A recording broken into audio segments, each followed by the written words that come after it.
ইসরায়েলের পরমাণু স্থাপনা টার্গেট করে মিসাইল হামলা চালিয়েছে ইরান। এই হামলার ফলে ইসরায়েলের মাটিতে তেজস্ক্রিয়তা ছড়িয়ে পড়ার আশঙ্কা তৈরি হয়েছে, যা নিয়ে গভীর উদ্বেগ প্রকাশ করছেন বিশেষজ্ঞরা। ইরানের মিসাইল হামলায় পরমাণু স্থাপনাটি মারাত্মকভাবে ক্ষতিগ্রস্ত হয়েছে। ধারণা করা হয় এই পরমাণু কেন্দ্রটি থেকেই ইসরায়েল তাদের পরমাণু বোমা তৈরি করত। হামলার পরপরই ইসরায়েলের গুরুত্বপূর্ণ শিল্পনগরী হাইফাতে জরুরি অবস্থা জারি করা হয়েছে। এছাড়া ক্ষতিগ্রস্ত পরমাণু কেন্দ্রটি থেকে তেজস্ক্রিয়তা ছড়িয়ে পড়ার আশঙ্কায় হাইফা পরমাণু কেন্দ্রের আশপাশ থেকে প্রায় 1,00,000 বাসিন্দাকে নিরাপদ আশ্রয়ে সরিয়ে নিচ্ছে ইসরায়েলি কর্তৃপক্ষ। এর আগেও ইসরায়েলের ডিমোনা পরমাণু কেন্দ্রে ক্ষেপণাস্ত্র হামলা চালিয়েছিল ইরান। সে সময় ডিমোনা পরমাণু কেন্দ্রটি সামান্য ক্ষতিগ্রস্ত হয়েছিল। তবে এবারের হামলায় ইসরায়েলের পুরো হাইফা পরমাণু কেন্দ্রটি মাটির সঙ্গে মিশিয়ে দিয়েছে ইরান। ইতিমধ্যে পরমাণু কেন্দ্রটির তেজস্ক্রিয়তা হাইফা নগরীর বাতাসে ছড়িয়ে পড়তে শুরু করেছে। বিশেষজ্ঞরা আশঙ্কা করছেন এটি হাইফা নগরীকে দীর্ঘমেয়াদে বসবাসের অযোগ্য করে তুলতে পারে। ইসরায়েলের ভবিষ্যৎ প্রজন্মকে কয়েক দশক পর্যন্ত এর প্রভাব বয়ে বেড়াতে হতে পারে। ইসরায়েলের শীর্ষস্থানীয় সংবাদ মাধ্যম দ্য টাইমস অব ইসরায়েল জানিয়েছে, হাইফা নগরীর কেন্দ্রস্থলে অবস্থিত পারমাণবিক কেন্দ্রটির আশেপাশে কোনো স্থানীয় বা আন্তর্জাতিক গণমাধ্যমকে প্রবেশ করতে দিচ্ছে না আইডিএফ।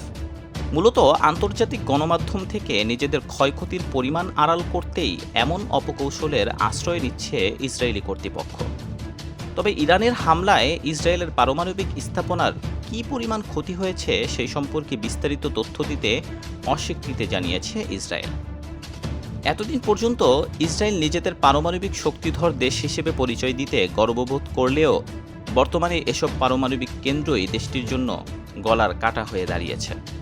কারণ ইসরায়েলের আয়তন খুবই ছোট, মাত্র 20,000 বর্গ কিলোমিটারের ছোট্ট আয়তনের এই দেশটিতে প্রায় 42টি পারমাণবিক কেন্দ্র আছে এবং ইসরায়েলের পারমাণবিক স্থাপনাগুলো পুরো দেশ জুড়ে ছড়িয়ে ছিটিয়ে রয়েছে, যার ফলে ইসরায়েলের এসব পারমাণবিক স্থাপনা খুব সহজেই ইরানের মিসাইল টার্গেটের লক্ষ্যবস্তুতে পরিণত হয়েছে।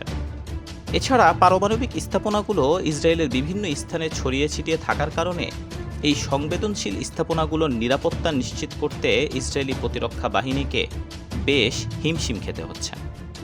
বর্তমানে ইসরায়েলের কাছে 80 থেকে 90টি পারমাণবিক বোমা আছে বলে ধারণা করা হয় এবং পুরো ইসরায়েল জুড়ে অসংখ্য ছোট বড় পারমাণবিক স্থাপনা রয়েছে।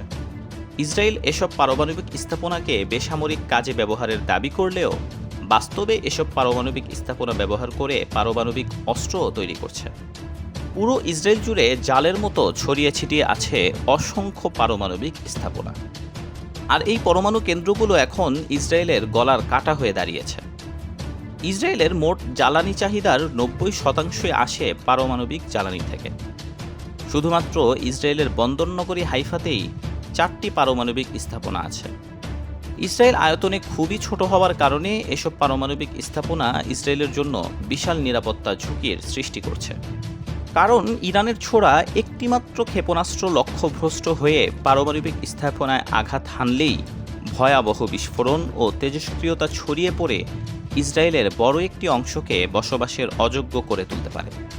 ইসরায়েলি বাহিনী ইরানের পারমাণবিক সক্ষমতা ধ্বংস করতে গিয়ে এখন তাদের নিজেদের পারমাণবিক স্থাপনার নিরাপত্তা নিশ্চিত করা নিয়েই দুশ্চিন্তায় পড়েছে। আজ রাতে ইরান একযোগে 250টি ব্যালিস্টিক ক্ষেপণাস্ত্র নিক্ষেপ করেছে ইসরায়েলের বিভিন্ন কৌশলগত সামরিক ঘাঁটির দিকে, যার মধ্যে অন্তত 3টি আঘাত হেনেছে দক্ষিণ ইসরায়েলের ডিমোনা এলাকায়।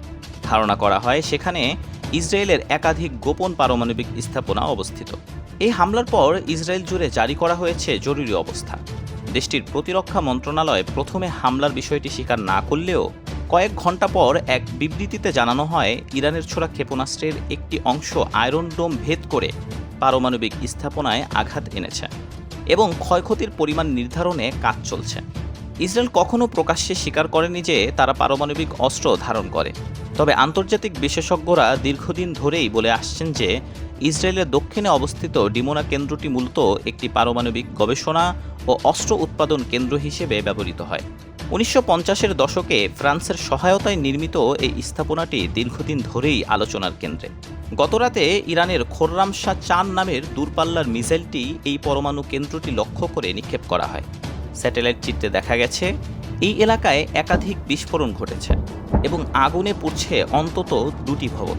পাশের মরুভূমিতে ছড়িয়ে পড়েছে ধোঁয়ার কুণ্ডলী। ইসরায়েলের পারমাণবিক অস্ত্রাগারে হামলায় উচ্ছ্বাস প্রকাশ করেছেন আইআরজিসির মুখপাত্র ব্রিগেডিয়ার জেনারেল আলী মোহাম্মদ নায়েইনি। তিনি বলেন, আমরা যুদ্ধ চাই না, কিন্তু অন্যায়ভাবে কেউ আমাদের স্বাধীনতা ও সম্মান নিয়ে ছিনিমিনি খেললে আমরা নীরব থাকব না।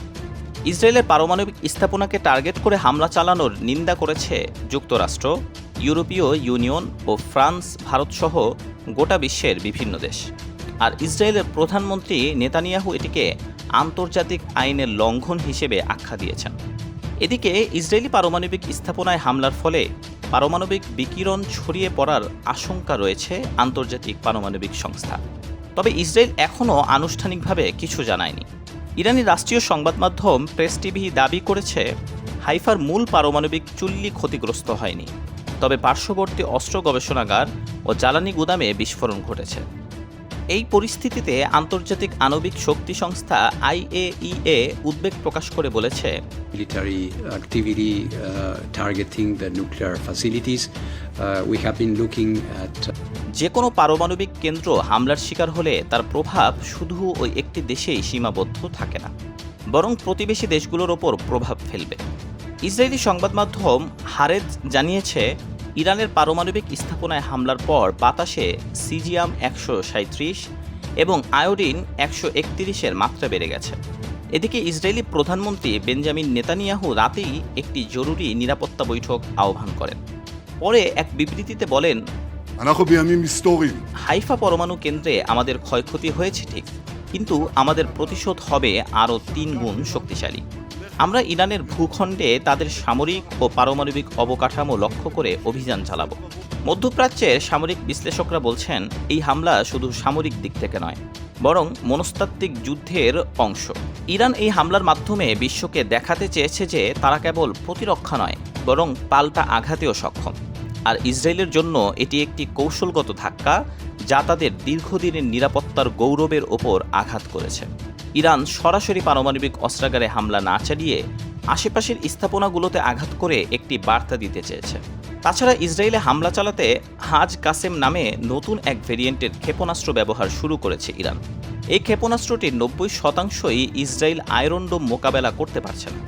হাজ কাসেম ক্ষেপণাস্ত্রটির নামকরণ করা হয়েছে আল কুদস বাহিনীর কমান্ডার কাসেম সোলাইমানির নামে, যাকে মার্কিন যুক্তরাষ্ট্র 2020 সালে হত্যা করেছিল।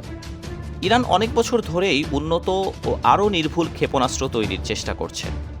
2025 সালে যুক্তরাষ্ট্রের CENTCOM commander general Kenneth McKenzie জানিয়েছিলেন, ইরানের কাছে তৎকালীন সময়ে 3000-এর বেশি ব্যালিস্টিক মিসাইল মজুদ ছিল। বর্তমানে এই সংখ্যা 8000 হতে পারে বলে ধারণা করা হচ্ছে।